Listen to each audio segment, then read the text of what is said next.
Hola, buenas tardes a todos. Ya casi buenas noches, aunque todavía hay un poquito de sol. Pues esperando que estén bien en este tiempo y pues cuídense mucho.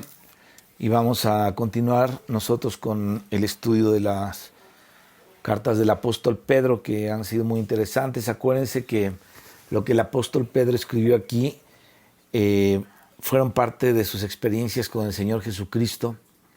Y esas experiencias que Pedro tuvo al principio, en muchas cosas él salió reprobado, pero en el día del Pentecostés, o el día más bien en el que el Señor sopló el Espíritu Santo sobre ellos en un cuarto, estaban ellos encerrados, el Señor Jesús se les aparece y les dijo, recibid el Espíritu Santo, entonces sopló, ahí ellos fueron transformados y luego fueron transformados también en el tiempo del Pentecostés, ya con otro testimonio, con otra cosa. Entonces el Señor les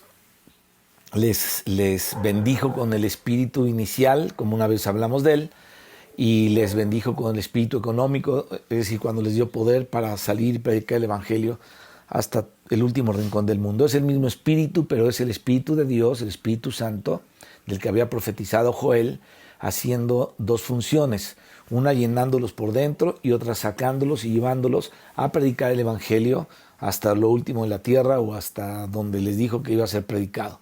Esa misma función del Espíritu Santo está en nosotros. Tú te entregas a Cristo, el Señor te llena de su Espíritu y luego un día el Señor como que te bautiza con el Espíritu, aunque ya lo tienes, es el mismo Espíritu, no que no lo tengas y vino, sino que llega con algo diferente para llevarte a predicar el Evangelio y nace en ti el compartir la palabra, el estudiarla y la compartir con otros. Ese es el Espíritu, el segundo trabajo del Espíritu que hacen los creyentes. Y lo mismo hizo con Pedro. Pedro al principio falló en muchas cosas, pero después vemos que el apóstol Pedro incluso su vida la dio por el Señor Jesús. Obviamente siguió siendo hombre, con algunos errores, seguramente los tenía, pero él fue realmente transformado.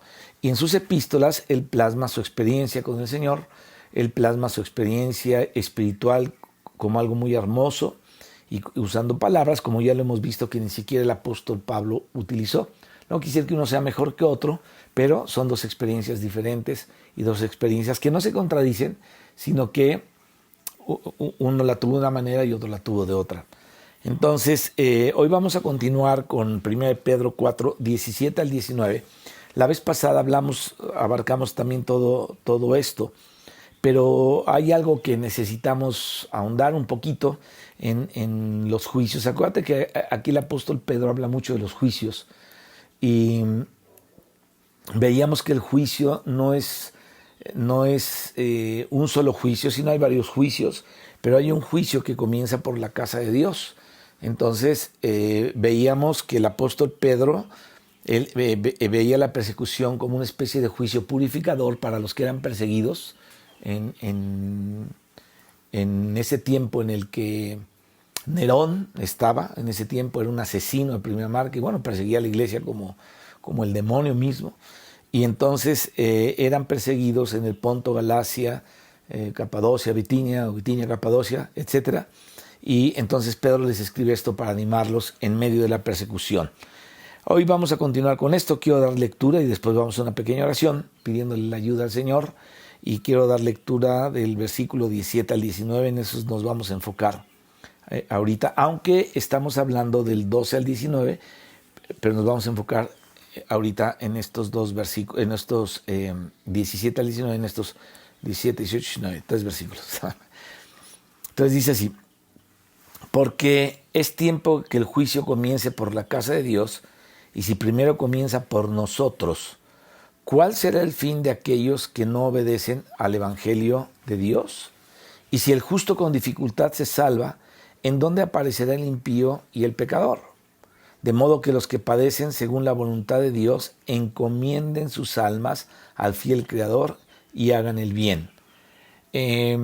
Vamos a orar y vamos a comenzar. Padre que estás en los cielos, te bendecimos, Señor, porque tú nos has revelado tu presencia, Señor, a través del Hijo, y el Espíritu nos ha revelado al Hijo. Señor, y todo lo que nosotros veamos de ti, caminemos en ti, es lo que somos en ti. y es lo que vamos a hacer en aquel día en ti. Te pido, Padre, que podamos tener cada día más de tu presencia, más de tu persona en nosotros, más de tu divinidad, más de ti en nosotros. Señor, para que en aquel día, como dice el apóstol Pedro, Señor, podamos alcanzar aquella salvación que está preparada para nosotros. No es la salvación eterna, sino es como la salvación completa. Señor, que podamos estar de pie, como dijo también, dice el Evangelio de Lucas, delante de ti el día en que tú estés, el día en que tú regreses o estemos delante de tu presencia. Padre, toma este tiempo, bendice a cada familia, a cada persona, Señor, que está escuchando, y te pido tu gracia para hablarlo, y tu gracia para oírlo, y tu gracia para ponerlo por obra en todos nosotros. En el nombre de Jesucristo. Amén. Amén. Bueno, te decía que en el mensaje anterior comenzamos a hablar un poquito acerca de estos versículos y vamos a seguir estudiando todo esto acá. Dice, porque es tiempo de que el juicio comience por la casa de Dios, y si primero comienza por nosotros, ¿cuál será el fin de aquellos que no obedecen al Evangelio de Dios? Bueno, habíamos hablado y habíamos comentado también que esta carta nos habla del gobierno de Dios. Eso del gobierno de Dios, mis hermanos, es muy importante. Y es muy importante porque podemos saberlo a lo mejor en doctrina o en teoría que el Señor gobierna el universo, pero la pregunta es si nosotros le hemos permitido que gobierne nuestras vidas. Entonces, cuando Él gobierna nuestras vidas, nuestra manera de vivir toma otro rumbo, y entonces somos llevados por el Espíritu de Dios a cumplir la voluntad del Padre y la voluntad del Hijo, para que podamos estar completos en aquel día en que estemos delante del Señor Jesucristo. Entonces, estos sufrimientos de aquellos apóstoles que estaban bajo el gobierno de Dios son parte del juicio de Dios, o del juicio que el gobierno de Dios tiene sobre sus escogidos. La vez pasada hablamos de que hay muchas escorias todavía en nuestra vida, y cuando Dios nos disciplina, entonces esas escorias son quitadas. Ahora, yo quiero aclarar algo bien importante. Dios no nos llamó para estar enfermos, Dios no nos llamó para estar débiles, y Dios no nos llamó para morir antes de tiempo.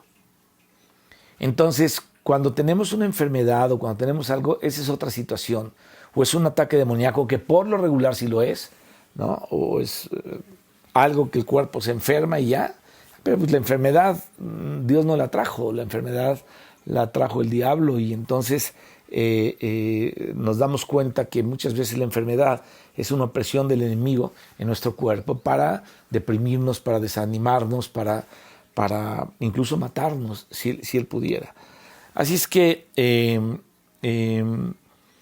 Dios no nos llamó, o sea, yo no me refiero a un juicio de Dios solamente cuando estás enfermo, que también de parte de Dios viene una disciplina así, según el apóstol Pablo en Corintios, pero no necesariamente, aunque muchas veces sí. Las enfermedades son por una especie, te lo voy a decir así, una especie de castigo disciplinario de Dios, o de una disciplina o de un castigo de Dios. O sea, esto nos lo enseñaron tal vez en otro lugar hace muy mil años, cuando los chicos, que Dios castiga. Pues sí, Dios castiga y Dios disciplina, y muchas veces las enfermedades vienen justamente por eso. Pero los sufrimientos que los cristianos padecen, los que están bajo el gobierno de Dios, al pasar por el fuego de la tribulación, que es justamente el juicio que estamos viendo, el juicio que tiene que ver con la tribulación por la que están pasando estos cristianos a los que el apóstol Pablo les escribió, pero también la persecución por la que están pasando o han pasado todos los cristianos a través de la historia. Y estos sufrimientos que ellos padecen al pasar por el fuego de la tribulación son, insisto, según lo que dice Pedro, el instrumento que Dios utiliza para juzgar a ellos, a fin de disciplinarlos, purificarlos, y también para separarlos de los incrédulos y evitar que sufran el mismo destino que ellos. Ese juicio disciplinario de Dios, dice aquí la Escritura, comienza por su casa. Es interesante aquí la palabra casa en el versículo 17, que significa familia también. Está hablando de algo de la familia. Fíjate, unos hijos disciplinados van a dar un buen resultado cuando sean mayores. A un hijo que se le deja sin disciplina, o es un hijo que va a ser difícil corregir y que se va a desviar a muchas cosas. Entonces, la disciplina de casa sirve para que los de casa puedan funcionar bien, es decir, los hijos funcionen bien más adelante. Yo no voy a disciplinar a los vecinos de enfrente ni a los de al lado, a sus hijos, porque yo no soy su papá.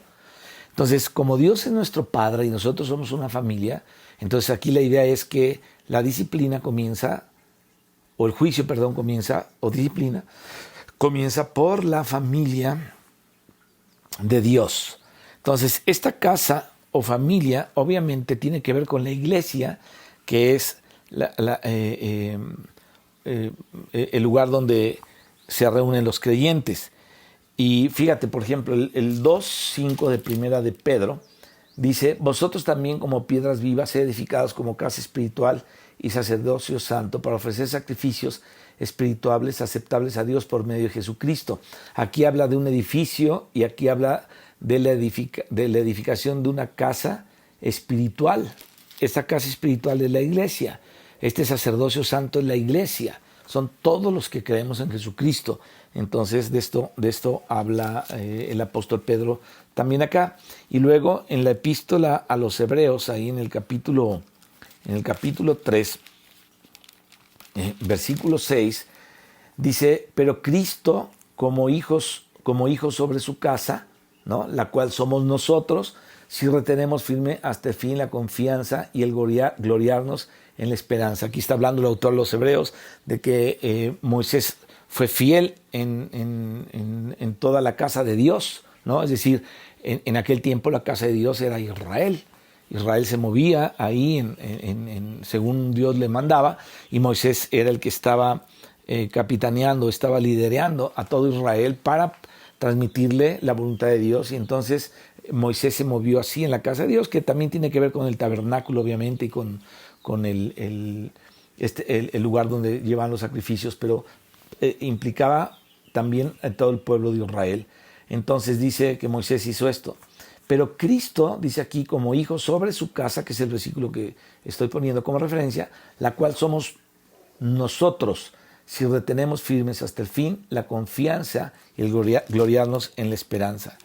Y luego en 1 Timoteo 3:15, también el apóstol Pablo le está escribiendo a Timoteo algo acerca de la casa de Dios y cómo se debe conducir él en la casa de Dios. 1 Timoteo 3, versículo 4, 15. Dice aquí, para que si tardo, sepas cómo debes conducirte en la casa de Dios, que es la iglesia del Dios viviente, columna y baluarte de la verdad. Entonces, la palabra que se traduce aquí por casa tiene que ver con la familia, y bueno, la casa es la iglesia, finalmente. Ahora, por esta casa, que es la casa de Dios, o sea, la iglesia no es la iglesia del pastor fulano, del pastor perengano, ni del apóstol sutano, ni del misionero tal, ¿no? La iglesia es la casa de Dios, es su propia casa, la casa de Dios. Esa es la iglesia. Entonces, Dios comienza su administración gubernamental, como decíamos, a través de este juicio en el que va a disciplinar, obviamente, ¿no?, sobre su familia, sobre la familia de Dios que somos la iglesia. ¿Para qué? Para Él poder tener una base firme para juzgar. Entonces dice, fíjate, el juicio comienza por la casa de Dios. Y si comienza por nosotros el juicio, dice, ¿cómo no será o cómo va a ser el juicio para todos aquellos que desecharon a Dios y que no creyeron en Él o lo desecharon, ¿no? Entonces nos damos cuenta aquí que Él ejerce el juicio sobre sus propios hijos para poder tener una base importante, firme, para juzgar en su reino universal. ¿A quiénes? A los que desobedecen el Evangelio y se rebelan contra su gobierno. Bueno, aquí hay un objetivo en todo esto. ¿Qué quiere el Señor? Dios quiere un reino. Desde el principio Dios quiso levantar un reino. Dios ha querido mucho pueblo, mucho pueblo. Por eso le dijo al hombre que se multiplicara, ¿no? El mandamiento de Dios para Adán y Eva era multiplicaos, ¿no? y llenad la tierra. ¿Por qué? Porque Dios quiere una generación grande. Mientras más estén ahí, más hombres lleguen a la salvación, más contento y más feliz está el corazón de Dios. Porque el propósito de Él o la voluntad de Él es que todos los hombres se salven, todos, sin excepción. Entonces nos damos cuenta que el Señor tiene un propósito en todo esto, hay una meta en todo esto, y es establecer su reino, ¿no? Del cual el apóstol Pedro habla también en su segunda epístola. Vamos ahí a la segunda epístola, ya está ahí a la vueltecita, en el capítulo 1, versículo 11, dice, porque de esta manera os será otorgada amplia y generosa entrada en el reino eterno de nuestro Señor y Salvador Jesucristo.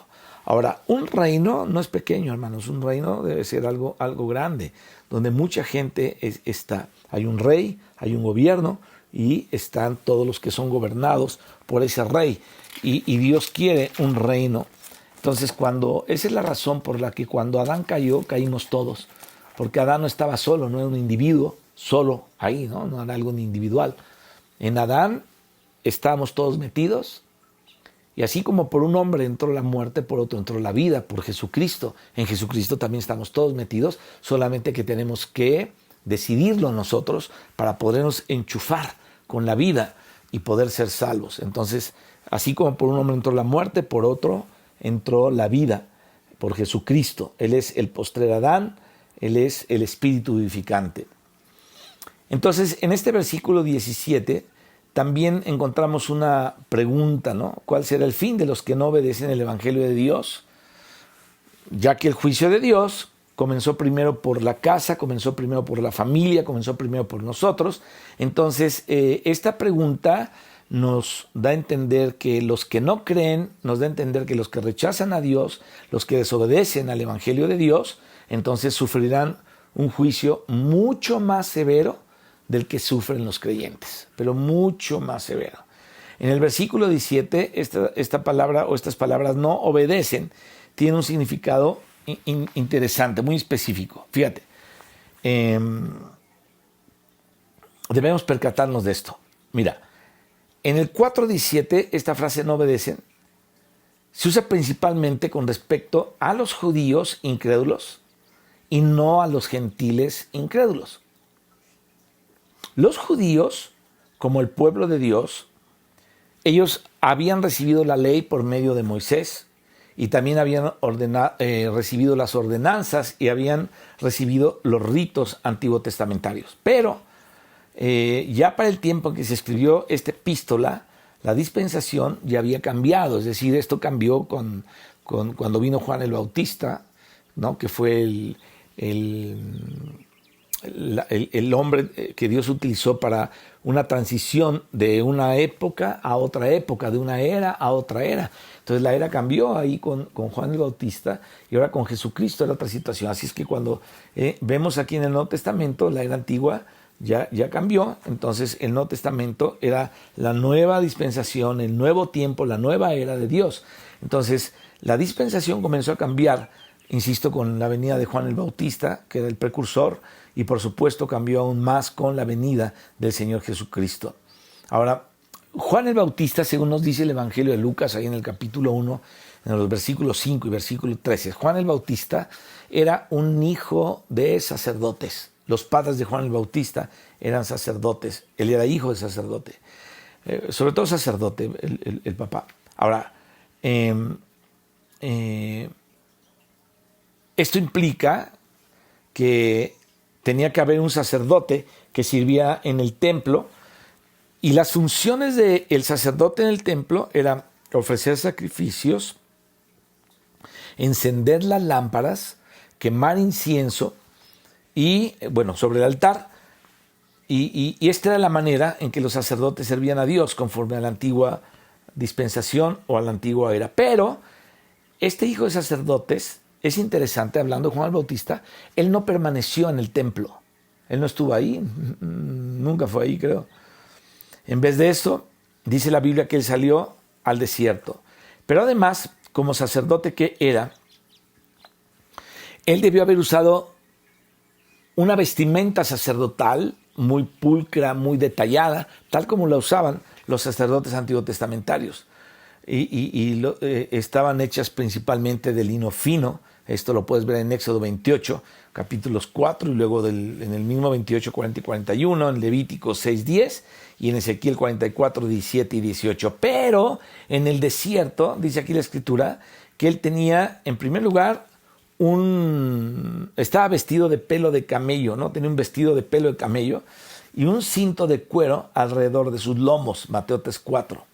Entonces, Juan también debía haberse alimentado de la comida sacerdotal, que consistía principalmente en la flor de harina y en la carne sacrificada o de los sacrificios que eran ofrecidos a Dios por su pueblo. Estas leyes las encontramos en el libro de Levítico, en donde Moisés nos muestra cómo era todo el ordenamiento de los sacrificios, las ordenanzas de los sacrificios. Entonces Juan el Bautista debió haberse vestido de esto. Si tú lees la historia, por ejemplo, de los hijos de Elí en Primera de Samuel, te vas a dar cuenta que ellos comían grotescamente, groseramente, y llamarlo así, impúdicamente, la carne que le ofrecían. Ellos se aborazaron porque no conocían a Dios. Pero bueno, el sacerdote debía comer todo eso. Pero la comida de Juan el Bautista eran langostas y miel silvestre. Fíjate, era algo tan diferente. Entonces, todo esto era un cambio interesante. Entonces, el hecho de que un sacerdote vistiera con estas ropas de pelo de camello era, en primer lugar, un golpe muy fuerte para toda la tradición judía religiosa, porque en primer lugar el camello era un animal, si tú lo lees ahí en el Antiguo Testamento, era un animal impuro, era un animal inmundo, según las ordenanzas ahí en el libro de Levítico.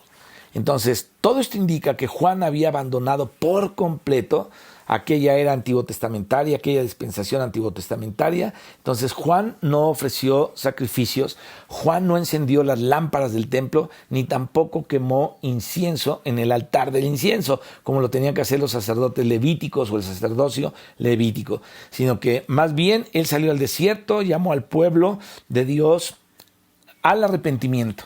Aquellos que se arrepentían, él los bautizaba en agua, así que desde la perspectiva del judaísmo, lo que hizo Juan era una especie de herejía, era algo que estaba totalmente ajeno a lo que ellos estaban acostumbrados. Aquí hay una lección muy fuerte para nosotros los cristianos, mis hermanos. Miren, casi todos los que llegan a ser cristianos entran en un molde. Entran en un molde en donde tiene que ser así, ¿no? El culto, la cosa de jóvenes, la cosa de niños, o sea, todo así ya muy estructurado. Y cualquiera que se sale de esas estructuras es cualquier secta, ¿no? Dicen. Pero yo te puedo decir que estudiando la historia del cristianismo y que estudiando un poquito la historia y los detalles, o algunos o varios detalles de la reforma de Lutero, el resultado de Lutero, de toda esta reforma de Lutero, fue un montón de sectas como el metodista, todos estos, algunos de ellos, y otros que se derivaron de ahí. Los presbiterianos, podemos decir, no es que son ya religiones muy tradicionales, muy ortodoxas, no sé cómo les quieras nombrar, pero a la luz de la Biblia son sectas. En verdad son sectas. Entonces, ¿qué tenemos que hacer los cristianos? Regresar a la Biblia, a Jesucristo. Vivir la vida que tenemos que vivir de iglesia. pero no basada en membresías o basada en organigramas particulares de cada religión o de cada secta, sino de acuerdo a la Escritura. Entonces ahí hay una diferencia muy grande. Así es que imagínate, para los que tenían una mentalidad religiosa y que sabían que el camello era un animal inmundo, ¿qué fue lo que ellos pensaron de Juan el Bautista, hijo de un sacerdote? Los vino a revolucionar, les vino a mover el tapete a todos. Y qué curioso, los herodianos estaban en su lugar, en el rollo de la política. Los saduceos, que no creían en la resurrección, estaban en sus juntas ahí también sirviendo en lo que tenían que servir, según ellos, según su tradición hereje. Y los fariseos estaban bien metidos en todo el asunto del sacerdocio levítico, pero ya todo deforme y todo mal, alejadísimos de Dios. Entonces, mientras todo esto estaba ahí, Dios estaba con un hombre en el desierto, con Juan el Bautista. No estaba en el templo de Jerusalén con los sacerdotes, no estaba en el templo con los principales ahí, con Anás, Caifás y todos los que estaban ahí. Dios no estaba ahí. Qué miedo tener una religión donde Dios no está. Donde Dios no está. Qué miedo estar practicando una serie de costumbres y tradiciones donde Dios no se mueve, donde Dios no existe en su presencia. ¿Dónde está Dios? Con los que le temen. ¿Dónde está Dios? Con los que han nacido de nuevo. ¿Dónde está Dios? ¿Dónde están aquellos que son redimidos por la sangre de Jesucristo y experimentan un nuevo nacimiento y un cambio en sus vidas? Y se empiezan a reunir como iglesia. Ahí está Dios. Y empiezan a trabajar en un mismo pensar, en un mismo espíritu, en una misma mente, con un mismo pensamiento, en donde se pueden corregir unos a otros, donde están sujetos unos a los otros. Dios está ahí. Entonces, Juan el Bautista salió al desierto y te decía que llamó al pueblo de Dios al arrepentimiento. Y aquellos que se arrepentían, entonces él los bautizaba. Así es que Juan era algo raro, era algo fuera de lugar, era un hereje para todo el concepto judío que tenían los hebreos. En el capítulo 3, versículo 2 del Evangelio de Mateo, vemos que Juan predicó en el desierto diciendo: arrepentíos porque el reino de los cielos se ha acercado. Fíjate, la predicación de Juan el Bautista fue lo que marcó justamente esta nueva era de toda la administración neotestamentaria de Dios, o esta economía de Dios, esta manera de llevar los arreglos de Dios en la familia de Dios, obviamente, eso quiere decir esta palabra. Entonces, Juan no predicaba en el templo santo que estaba en la ciudad santa, donde el pueblo religioso y el culto, en su culto, ellos adoraban a Dios según sus ordenanzas bíblicas, sino estaba en el desierto, ¿no? Sin guardar ningún precepto de la antigua era, de la antigua dispensación o de la cuestión antiguo testamentaria. Absolutamente no guardaba nada de eso. ¿Qué indica esto? Que la antigua manera de adorar a Dios, según el Antiguo Testamento, había sido ya rechazada y estaba a punto de iniciarse una nueva manera de adorar a Dios, como le dijo Jesucristo a la mujer samaritana, ¿no? Los verdaderos adoradores adoran al Padre en espíritu y en verdad. No es ni aquí ni es allá, sino los verdaderos adoradores son los que han nacido en el espíritu y en el espíritu adoran a Dios. Qué impresionante. Así es que esta predicación de Juan el Bautista en realidad no comenzó con el Señor Jesucristo, o aquí en la predicación del Evangelio, no comenzó con el Señor Jesucristo, sino comenzó con Juan el Bautista. Con él comenzó la predicación de la nueva era. Juan dijo a los que venían a bautizarse por él, dice, yo os bautizo con agua para arrepentimiento, pero el que viene tras de mí, a quien no soy digno de llevarle las sandalias, más fuerte que yo es él, ¿no? Él os bautizará en el Espíritu Santo y fuego. Su aventador está en su mano, dice aquí, limpiará completamente su era y recogerá su trigo en el granero, pero quemará la paja en el fuego inextinguible.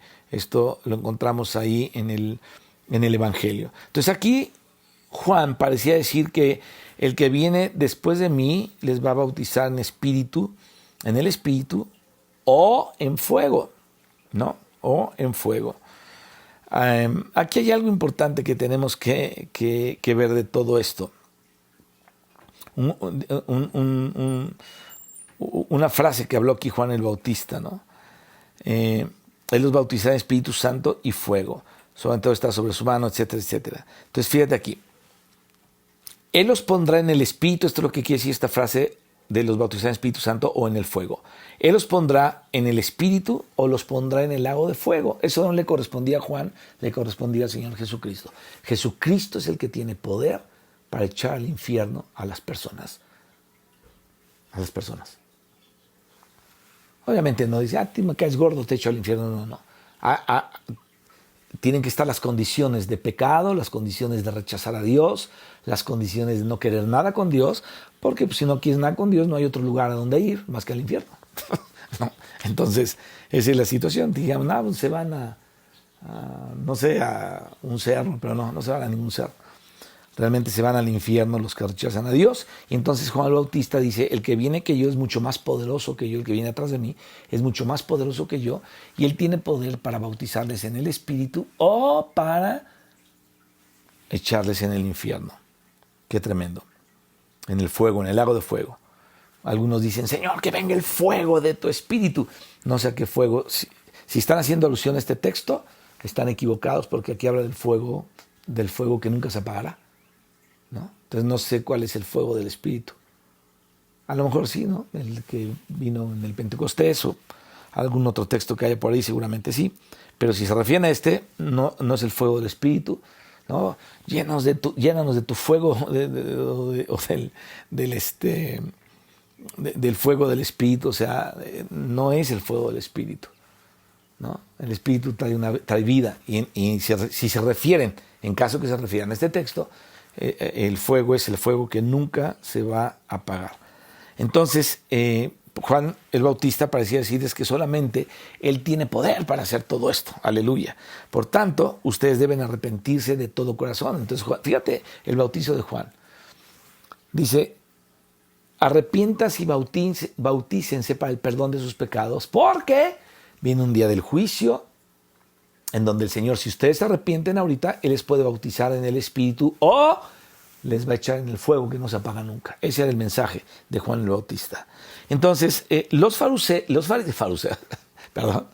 fariseos, los saduceos, los escribas, los ancianos, los principales sacerdotes de entre el pueblo judío, ellos no obedecieron la predicación de Juan el Bautista, y todo ese séquito religioso tampoco obedeció la predicación del Señor Jesucristo. No lo hicieron. No lo hicieron. Ahora, ¿cómo lo sabemos esto? Bueno, los evangelios nos hablan de esto, ¿no? Y el libro de los Hechos.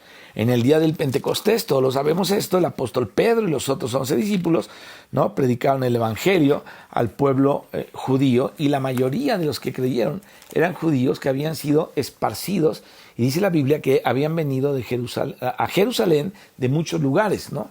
Para la fiesta del Pentecostés. Pero los judíos de ahí, de Jerusalén en particular, los fariseos, los saduceos, los líderes del pueblo, no quisieron creer y rechazaron totalmente al Señor Jesucristo. Qué tremendo. ¿Qué significó todo eso? ¿No? Bueno, que no estuvieron dispuestos a obedecer el evangelio. ¿Quién te crees tú? ¿Quién eres tú? ¿Por qué no guardas la tradición de los ancianos? ¿Quién es para que perdona pecados? O sea, ¿quién eres tú para perdonar pecados? ¿No es este José y sus hermanos y sus hermanas están aquí con nosotros? Y, cómo lo menospreciaron todo el tiempo. Hasta en la cruz se burlaron de él y le dijeron muchas cosas, aun cuando estaba agonizando ahí en la cruz. Imagínate ver un hombre desgarrarse. En primer lugar, yo no sé quién tenía la sangre, el corazón, la mente para poder ir a ver una crucifixión. Si cuando atropellan un perro te volteas para otro lado por lo horrible que estás viendo. Imagínate ir a pararte ahí a ver a un hombre sufriendo porque está clavado en la cruz con una espina en la cabeza, una corona de espinas en la cabeza, bañado en sangre, con la boca seca, como dice el Salmo. Su lengua se pegó al paladar. Pide de beber y todavía ahí en esa situación le meten vinagre. O sea, ellos eran unos malvados. Porque para ver un espectáculo así, la verdad, se necesita un corazón muy extraño para ver una situación así. Entonces, la mayoría de los que creyeron eran judíos, pero los judíos de ahí, insisto, los fariseos, los saduceos, los líderes del pueblo, no quisieron creer. Así es que no estuvieron dispuestos a obedecer el evangelio. Además, cuando el apóstol Pablo fue ganado por el Señor y levantado por el Señor a los gentiles, ¿no? Él le salió a predicar el evangelio a las ciudades justamente de los gentiles, y a donde quiera que iba, los judíos lo que hacían era que le perseguían, le causaban problemas y se lo ponían. Ahí en el libro de los Hechos está escrito cómo incluso uno de los principales, creo, no sé si era Caifás o Anás, uno de ellos, de los principales sacerdotes, de los de más alto rango, contrataron a un elocuente orador, ¿no? Y este elocuente orador llegó a contar puras mentiras de Pablo. Y cuando estaba hablando las mentiras de Pablo, el sacerdote y los que venían con él asentaban que así eran puras mentiras. Esos hombres eran unos malvados, eran unos hijos de Satanás, tal como se los dijo el Señor Jesucristo. Ustedes son hijos de su padre el diablo, porque las obras de su padre quieren hacer. No solamente mataron a Cristo, sino que querían matar a sus seguidores de Cristo, que era como querer matar otra vez a Cristo o volverlo a matar a él otra vez. Así es que Pablo era perseguido y se lo ponían en todos lados. Ahora, esta es la razón por la cual los apóstoles usaron esta palabra desobedecer en sus escritos. ¿Quiénes son los que desobedecen? Los que no creyeron y además persiguieron, ¿no? Y se refiere a los judíos incrédulos que no obedecieron al evangelio. Bueno, acuérdense que el libro, las epístolas de Pedro, estas pequeñas epístolas, son 8 capítulos entre las dos, fueron escritas para creyentes judíos. Ahí está al principio la situación. En particular, esta epístola fue dirigida a los peregrinos dispersos, según dice el capítulo 1, versículo 1 de la primera epístola. Y esta palabra dispersión, dice, en la dispersión, era un término muy conocido por todos los judíos que se hallaban dispersos entre las naciones. Entonces dice, en la dispersión en el Ponto, Galacia, Capadocia, Bitinia, todo eso, porque los judíos estaban dispersos. Ellos solamente venían de donde estaban dispersos en el tiempo en que se celebraba una fiesta en Jerusalén, y entonces se reunían justamente ahí. Así es que ellos estaban muy bien entendidos con este término de dispersión, ¿no? Muy conocido por todos los judíos que estaban dispersos en naciones. Así es que este término, esta palabra, indica que esta epístola obviamente fue escrita para los creyentes judíos.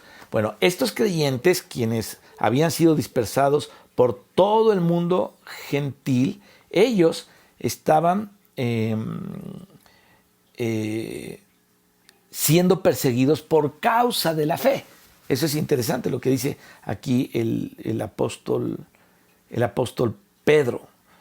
Estaban dispersados en todo el mundo y estaban padeciendo persecución. Así es que tenemos que darnos cuenta aquí de que esta persecución no vino principalmente de los gentiles, sino de los judíos opositores, los judíos que no obedecían al evangelio. Acuérdate que ellos iban a torear a los monarcas romanos. Si te haces amigo de este, enemigo del César, te haces porque se ha dicho que es rey y no hay otro rey que el César, decían ellos. Fíjate, estaban rechazando a su rey, al rey de reyes, ¿no? Entonces ellos le picaban la cresta y trataban de hacer lo posible porque los romanos dieran la orden a través de Pilato de crucificar al Señor Jesucristo. Lo mismo pasó cuando apresaron al apóstol Pablo. Lo fueron a acusar ante las autoridades romanas. Y los romanos decían, pues yo no sé de qué lo acusan. Dice, es un rollo de su religión de ustedes, de sus creencias. ¿A mí para qué me lo traen? ¿No?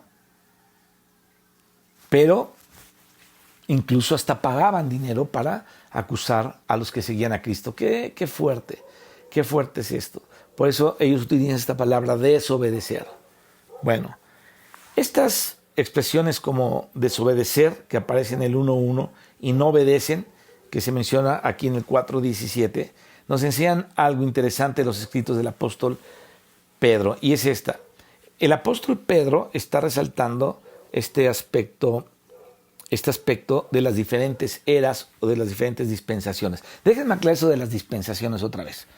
Las dispensaciones son los tiempos que Dios utilizó para dispensar de sí mismo algo a los hombres.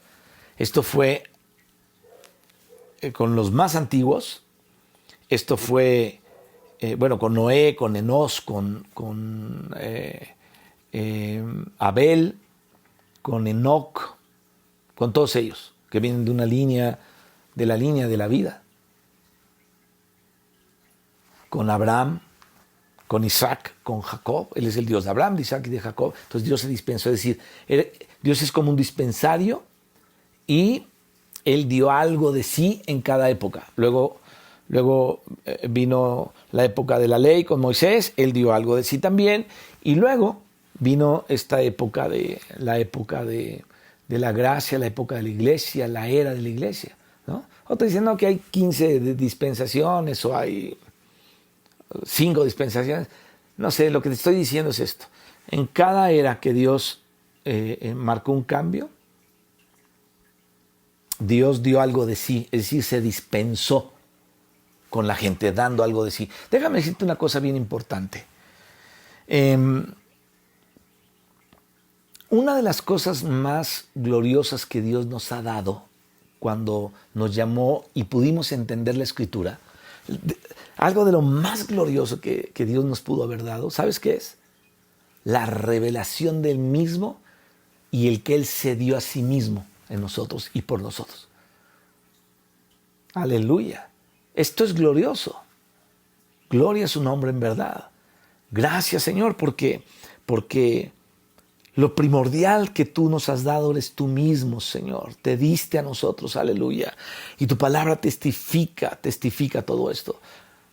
Gloria al nombre de Cristo por esto. En verdad que sí. Entonces, esta palabra dispersión era un término muy judío. Y en la época en la que esta epístola se escribe, insisto, muchos judíos se hallaban dispersos en muchos lugares. Los judíos siempre han estado dispersos en un montón de lugares. Hasta ahorita, o sea, tú dices, no, es que ya están en Jerusalén. Ya hay unos en Jerusalén. Pero dime de qué tribu están en Jerusalén. Está Manasés, está Isaacar, está Zabulón, está Judá,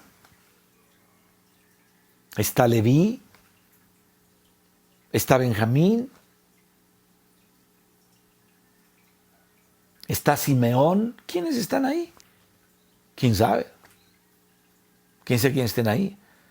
Pero lo que sí sé es que el Señor va a llamar a 12,000 de cada tribu, y ahí sí van a ser. Van a venir 12,000 de cada tribu de los originales, aleluya, de los meros originales. Entonces, ellos han estado dispersos casi todo el tiempo. Y en ese tiempo, insisto en un término judío, y muchos judíos estaban dispersos en distintos lugares como lo han estado casi siempre. Ahora, ellos estaban dispersos mientras que los creyentes gentiles obviamente vivían en sus propias ciudades. Los creyentes judíos estaban dispersos, habían sido dispersados, esparcidos entre los gentiles, y entonces ellos se encontraban lejos de su patria. No estaban en Jerusalén, estaban en otro lado. Jerusalén ha sido el punto de pelea hasta la fecha, lo sigue siendo en este 2020. Israel sigue siendo el punto de pelea, es ese lugar, ¿no?, que ha traído grandes conflictos mundiales. Entonces, ellos habían sido esparcidos entre los gentiles. Por lo tanto, estos judíos eran peregrinos de la dispersión, porque su patria no estaba aquí, porque ya habían recibido a Cristo, el arquitecto de una ciudad mucho mejor, el fundador de esa ciudad. Entonces ellos estaban dispersos aquí como peregrinos en esta tierra.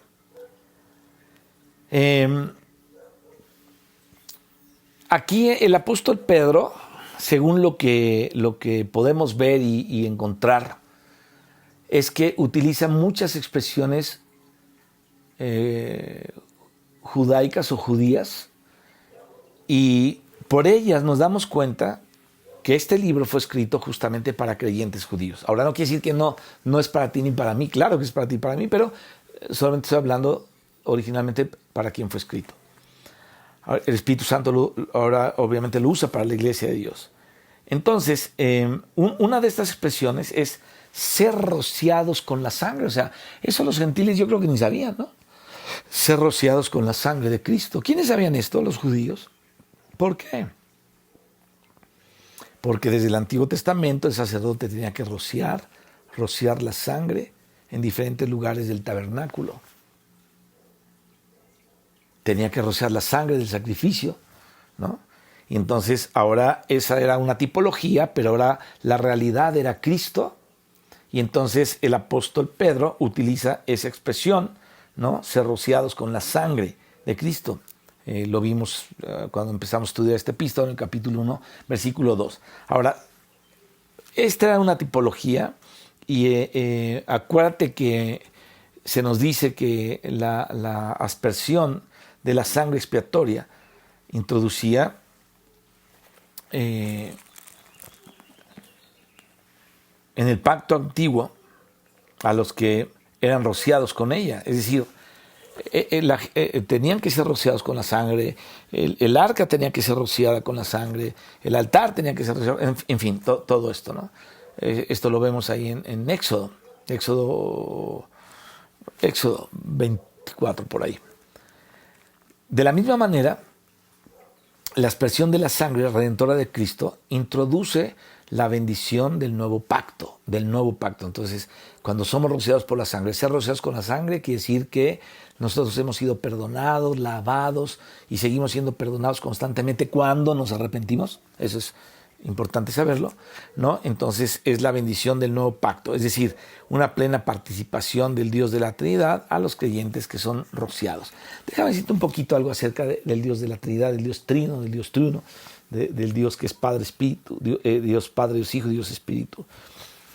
A veces no nos hemos dado cuenta la importancia que hay en la actividad de Dios como el Dios Trino o el Dios de la Trinidad.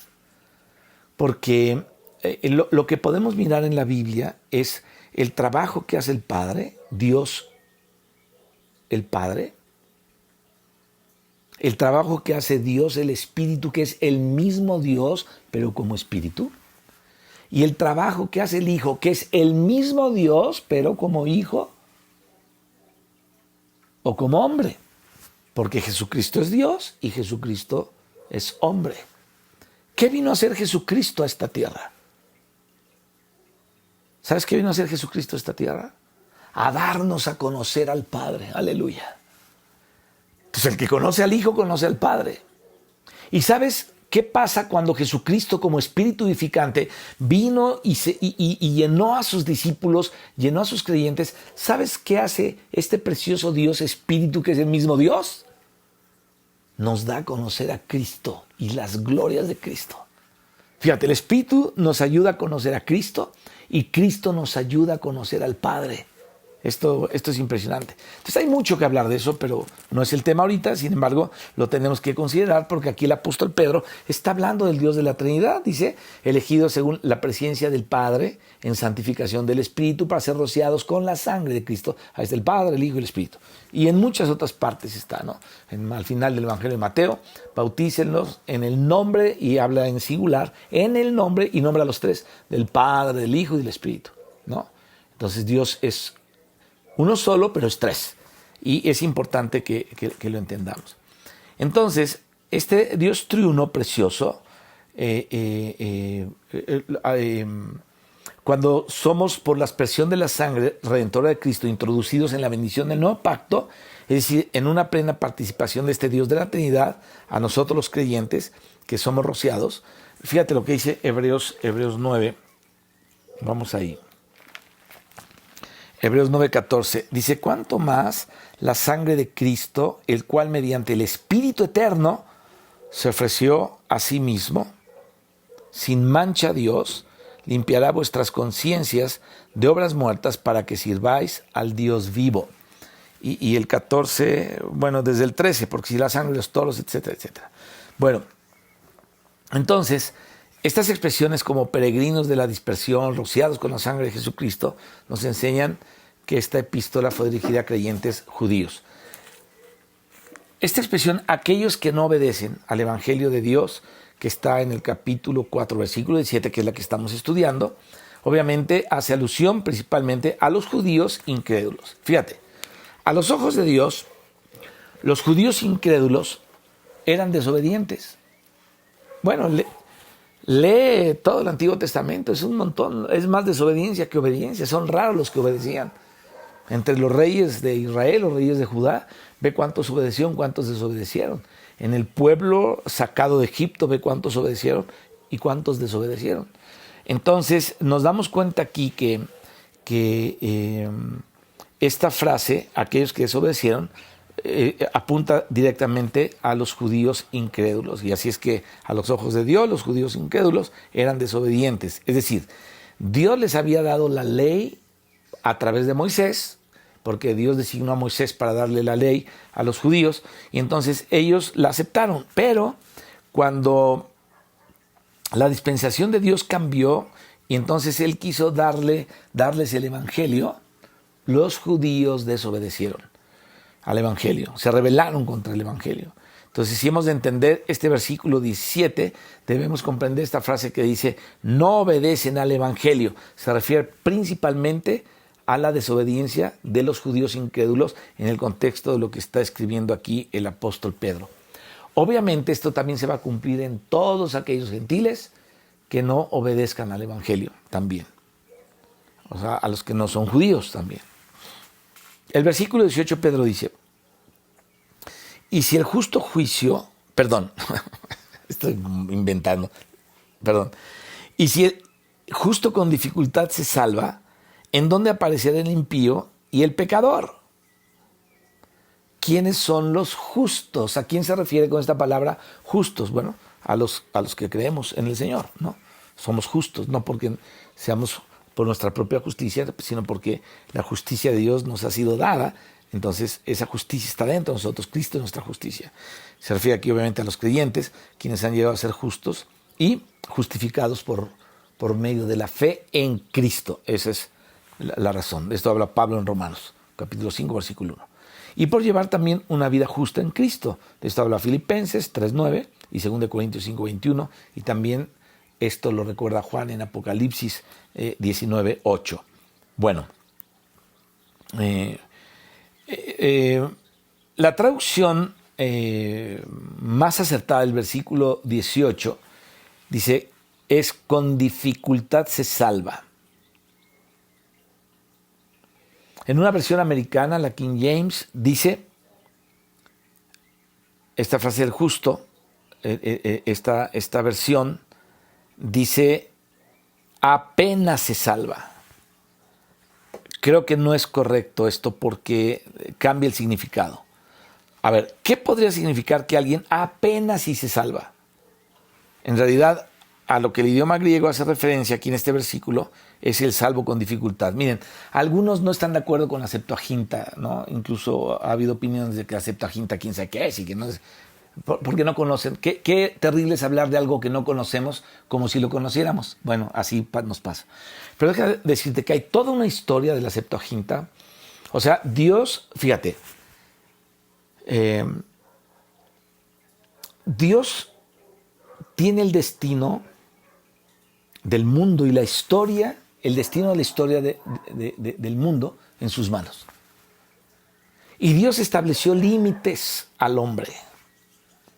Y cuando tú ves que Dios termina con la cultura babilónica y le da paso a la cultura medo-persa, es porque Dios dijo, hasta aquí llegas Babilonia, y entonces aquí entran los medos y los persas, y después Dios mete a los griegos, porque los griegos, Dios tenía un plan, de ahí fue donde salió la Septuaginta, precisamente de la traducción griega. Sin ella no podríamos entender el Nuevo Testamento, y muchas de las frases que habló Jesucristo y los apóstoles son referencia a la Septuaginta.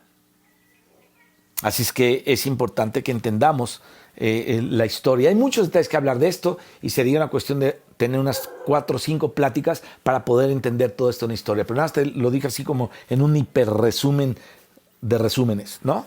Entonces, te decía yo que la dificultad o qué podría significar que alguien apenas fuera salvo. Entonces, aquí hay una situación a lo que el idioma griego hace referencia.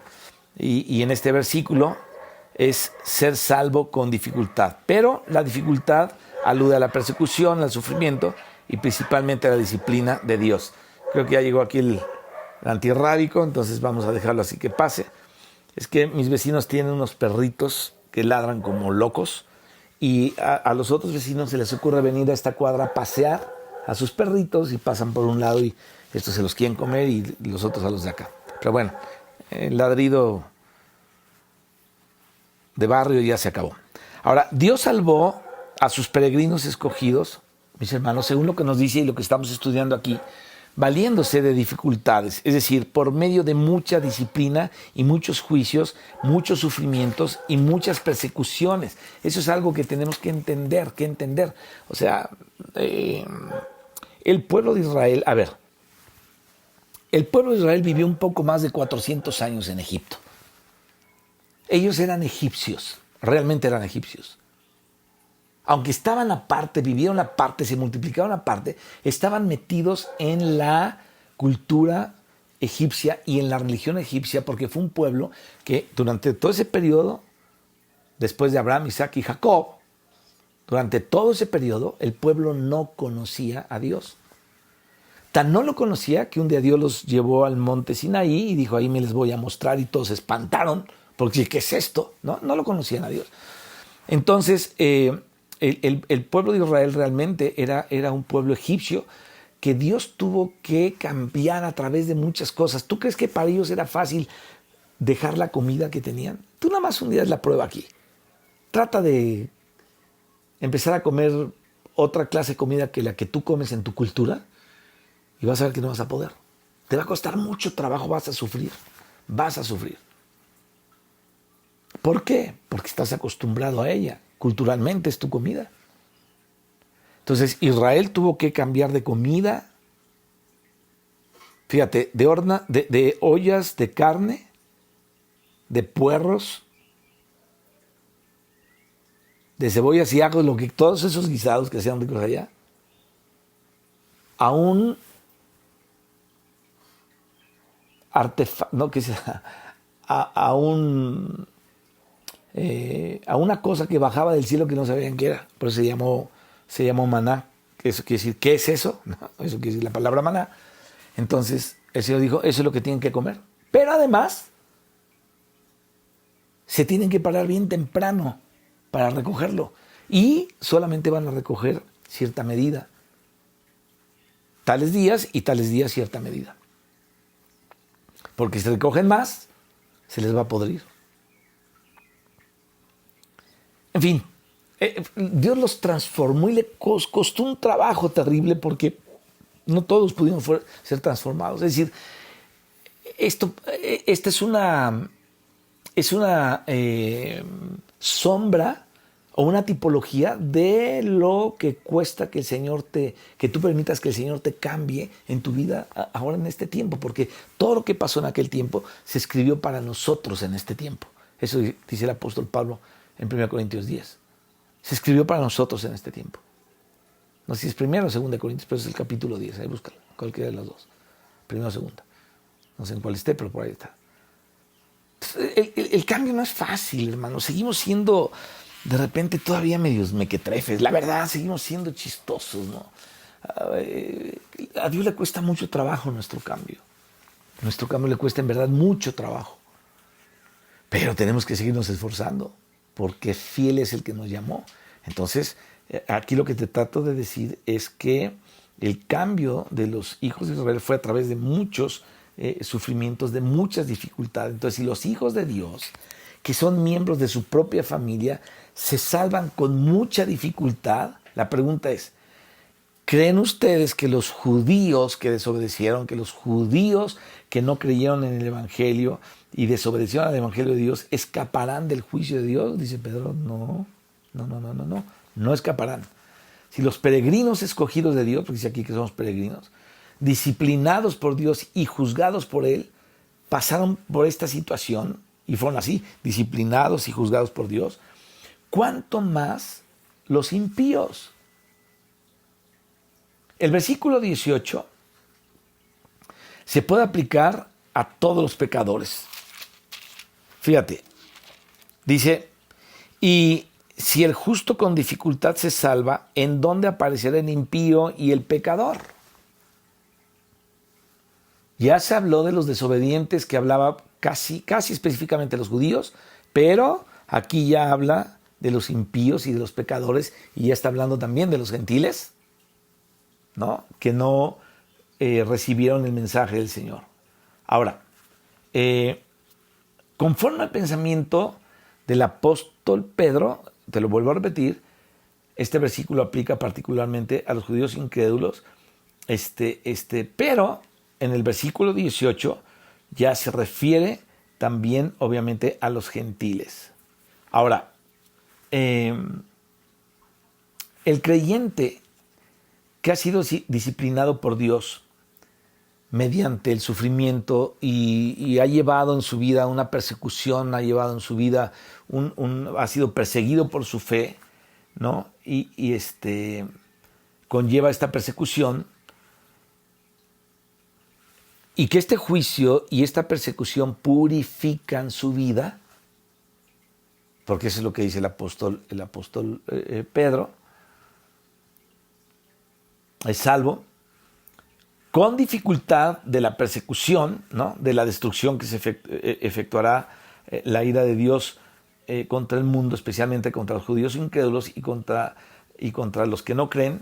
Bueno, acuérdate que vino fíjate, los cristianos fueron perseguidos y muertos, pero cuando viene el juicio de Dios contra Jerusalén, es destruido ahí, y la historia cuenta que los sumos pontífices fueron ahorcados por los romanos. Caifás ahí estaba colgando con la lengua de fuera, igual que Judas. Y Anás y todos ellos les cortaron la cabeza y los ahorcaron. Lo mismo que ellos les hicieron en su persecución a los hijos de Dios, a los creyentes. Bueno, entre los primeros apóstoles era muy común que ellos creyeran de que el Señor Jesucristo iba a retornar pronto para juzgar a los pecadores incrédulos, quienes son los impíos o son impíos y desobedecen a su evangelio. Vamos a leer 2 de Tesalonicenses, por favor. Vamos a ir a 2 de Tesalonicenses en el capítulo 1.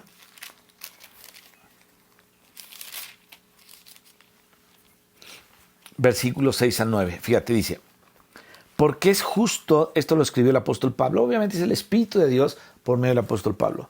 Dice, porque es justo delante de Dios pagar con tribulación a los que atribulan. Grábate ese texto. O sea, todos los que han atribulado a la iglesia, dice Dios, es justo que se les pague con tribulación, ¿no? Todo el que te atribula, se le pagará con tribulación.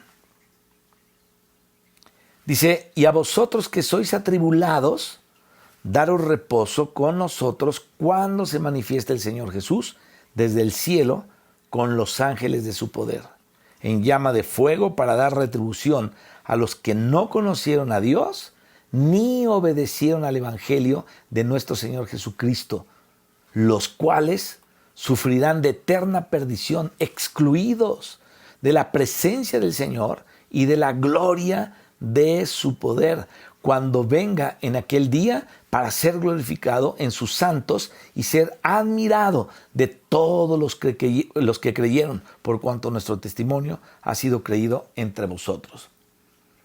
Entonces, vemos que los cristianos de aquel entonces pensaban que Cristo iba a venir muy pronto para ellos. Vivieron como si el Señor fuera a venir muy rápido. Y ellos pasaron por este juicio justamente. Ahora, las palabras que el apóstol Pedro habla aquí, obviamente deben referirse a esto, a la creencia que los cristianos tenían de que el Señor venía pronto, ¿no? Conforme al gobierno de Dios, bueno, si el justo, quien ha obedecido el Evangelio de Dios, si el justo que lleva una vida recta y justa delante de Dios y de obediencia a Dios, se salva con dificultad al sufrir persecución, que es el instrumento que Dios usa para imponer su castigo disciplinario para purificar la vida de los creyentes, donde aparecerá el impío que desobedece el Evangelio de Dios y lleva una vida pecaminosa contra el gobierno de Dios. ¿Dónde van a quedar ellos cuando sobrevenga la destrucción provocada por la ira de Dios?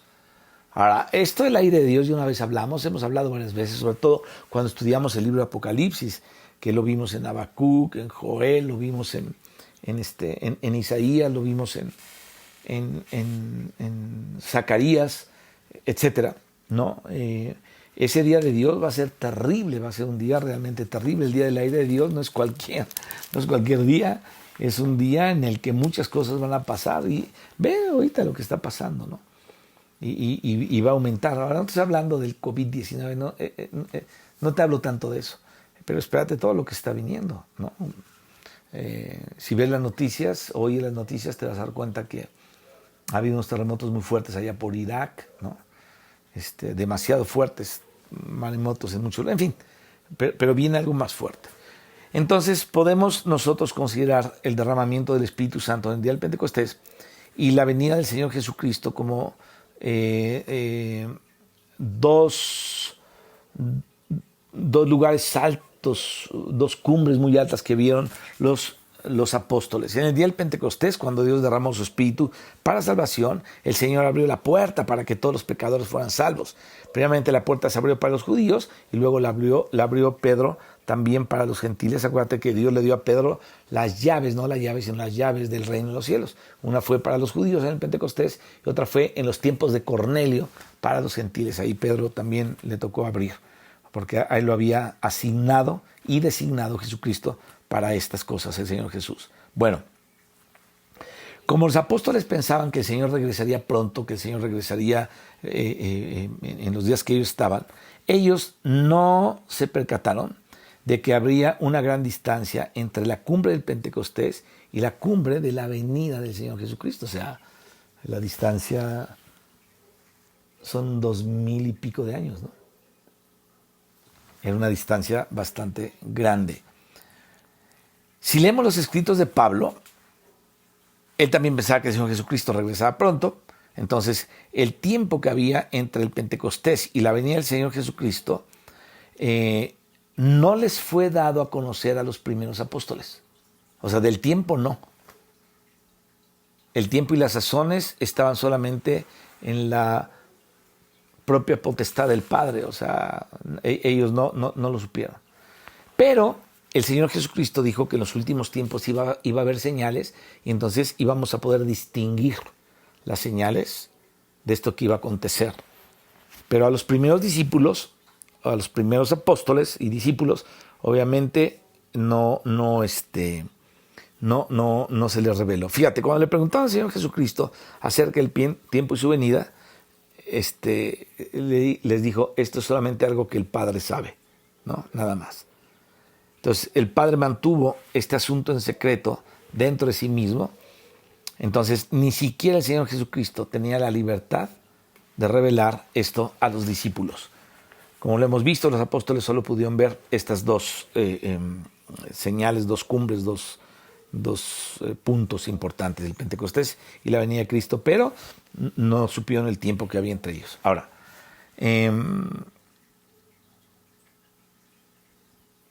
tal vez tú y yo como cristianos hemos tenido la oportunidad de ver esto también desde lejos, ¿no? El Pentecostés, el Señor viene otra vez, un día vendrá, ¿no? Viene por segunda vez. A simple vista, uno no se percata, mis hermanos, que entre las dos cumbres hay un espacio muy grande, es decir, entre los dos momentos, el Pentecostés y la segunda venida de Cristo, hay un espacio muy grande que nos separa, que los separa. Y la impresión que uno tiene es que estos dos puntos están cerca el uno del otro y quizá después uno pueda descubrir que ni siquiera estos dos puntos pertenecen a la misma cordillera. Ahora, esto es como un ejemplo para entender el espacio de tiempo que hay entre el día del Pentecostés y la segunda venida de Cristo. Fíjate, el Señor Jesucristo, antes de venir, predijo la destrucción de Jerusalén. Bueno, cuando los discípulos le hablaron acerca de los edificios del templo, Él les contestó, ¿veis todo esto? Bueno, de cierto les digo que no quedará piedra sobre piedra que no sea derribada. Esto está en Mateo 24, ahí en los primeros versículos, el 2. Y en Lucas 21:20 dijo, pero cuando veáis a Jerusalén rodeada de ejércitos, sepan entonces que la destrucción está cerca. Entonces ya el Señor dio otra señal ahí. Entonces, ¿qué estaba diciendo aquí el Señor Jesucristo? Que Jerusalén sería destruida, y esta profecía se cumplió obviamente en el año 70 después de Cristo, cuando Tito, el príncipe del Imperio Romano, estuvo al mando del ejército que destruyó la ciudad de Jerusalén. Y podemos ver que mientras Pedro escribía este libro, él tenía presente la profecía del Señor Jesucristo en cuanto a la destrucción de Jerusalén. Entonces Pedro parecía decir, todos los judíos deben tener cuidado porque Dios está llevando a cabo su juicio, su administración, su señorío, ¿no? Y sabemos que dentro de no mucho tiempo la ciudad de Jerusalén será destruida y Dios va a juzgar a los incrédulos. Bueno, este era el pensamiento de Pedro, era el pensamiento de los apóstoles, y entonces él les pudo decir a los creyentes judíos, quienes sufrían persecución como parte de la disciplina de la que ya hablamos, ¿no?, que serían salvos de la destrucción venidera. Después de esto les preguntó dónde aparecerían los judíos desobedientes una vez que venía la destrucción. Esto lo tenemos que entender. En el versículo 19, Pedro concluye diciendo, de modo que también los que padecen según la voluntad de Dios encomienden sus almas al fiel Creador, haciendo el bien. Bueno, aquí se nos muestra que Dios, según su voluntad, desea que suframos por causa de Cristo y que para esto Él nos ha puesto capítulo 3, versículo 17, capítulo 2, versículo 15 y 1 Tesalonicenses 3:3. Ya lo leí hace ratito. Literalmente esta palabra, encomienden, significa encarguen como depósito. Señor, te deposito mi vida, te la encargo ahí, la pongo en tus manos, ¿no? Entonces de eso se trata. Como en Lucas 12:48, en Hechos 20:32, y en 1 Timoteo 1:18 y también 2 Timoteo 2:2, que habla de un depósito. Entonces fíjate, cuando los creyentes sufren persecución física, o sea que te correteen y que te anden persiguiendo por causa de tu fe y del evangelio, y en especial tengas que sufrir martirio o un martirio, entonces, ¿qué deben hacer los cristianos? Encomendar sus almas como depósito a Dios, al fiel Creador. Tal como el Señor Jesucristo encomendó su espíritu al Padre. Señor, en tus manos encomiendo mi espíritu, cuando estaba a punto de morir. Lo mismo hizo Esteban, ¿no? Lo vemos ahí. Entonces, según el versículo 19, los creyentes deben encomendar sus almas al Señor, los creyentes perseguidos, ¿no? Su alma al fiel Creador, haciendo el bien. Las palabras haciendo el bien indican haciendo acciones rectas, acciones buenas, acciones nobles, ¿no? El Creador mencionado en el versículo 19 no se refiere a Dios como el Creador de la nueva creación, la cual es el resultado del nuevo nacimiento, sino como el Creador de la antigua creación, ¿no? Entonces, ¿qué es la persecución? Bueno, la persecución, ya lo hemos dicho, es un sufrimiento que ocurre en la esfera de la antigua creación y por consiguiente Dios, nuestro Creador, puede preservar nuestra alma, la cual Él creó para nosotros. Incluso Él tiene contados nuestros cabellos, según Mateo 10:30, nuestros cabellos de la cabeza están contados. Él es amoroso y Él es fiel, gloria a su nombre. Entonces, este cuidado amoroso y fiel, fíjate lo que dice 1 Pedro 5:7, dice, por eso te digo, te nombro estas palabras, amoroso y fiel, dice aquí, dice, echando toda vuestra ansiedad sobre Él porque tiene cuidado de vosotros. Entonces debemos echar esa ansiedad. Él tiene cuidado de nosotros, Él es fiel y Él nos guarda. Entonces, mientras Dios en su gobierno, mis hermanos, nos juzga a nosotros, quienes somos su casa, en su amor, Él nos disciplina, nos cuida fielmente mientras esto está pasando. Mientras suframos en nuestro cuerpo, su justo juicio de disciplina, su justo juicio con el que nos está transformando, bueno, debemos encomendar nuestras almas a su cuidado fiel, según lo que dice aquí el apóstol Pedro. Vamos a dejarla hasta aquí, vamos a continuar la siguiente vez con esta epístola y yo creo que ya vamos a comenzar ahí ya con el otro capítulo, pero vamos a considerar las cosas que, retomando de lo de atrás y continuando hacia adelante, vamos a considerar varias cosas para continuar con todo lo que sigue. Padre, te damos gracias, Señor, en esta ocasión por estos versículos del 17, Señor, al 19 de 1 Pedro 4. Te pedimos, Padre, que podamos ser entendidos, Señor, en cuanto a tu gobierno, tu disciplina, Señor, los tiempos que estamos viviendo y sobre todo cómo debemos encomendar en el tiempo de sufrimiento, Señor, nuestras almas en tus manos fieles y en el amor con el que tú nos cuidas. Te bendecimos, Padre, en el nombre de Jesús, y que sea bendecida toda familia, toda persona en tu iglesia, Señor. Bendícelos como familias, como personas, que tu bendición sea sobre cada uno en el nombre de Jesucristo. Amén. Dios les bendiga y nos vemos la próxima. Bendiciones.